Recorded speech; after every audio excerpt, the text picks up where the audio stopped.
kalhotky. Já ale s sebou nemám oblečení. Nedělej si takové starosti. Jenže já si to zvyknu.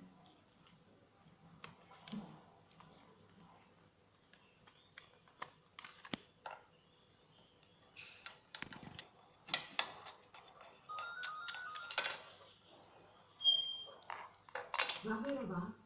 Tady je Kauter. Jsem rád, že jsem se dovolal. Máme problém. Kolegyně Německová musela odejít na mateřskou. A proto bychom byli rádi, když jste svou výpověď vzala zpět. Já nedala výpověď, já jsem ji od vás dostala.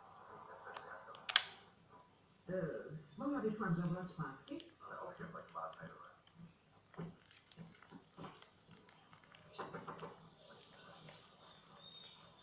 Ty ne? Nejsi vás? Ani náhodou.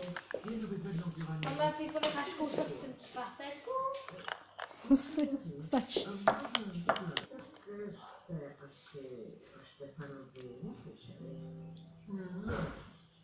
Není s ním vůbec v kontaktu. A možná je to tak lepší. Možná.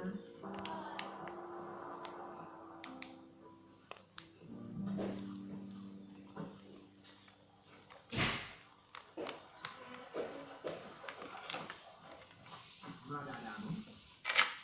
Vaše věci. Byl si teď pěkně dlouho. Byl jsem nakupovat. Trička, kalhotky, džíny. Jen pro případ, že se tady drží.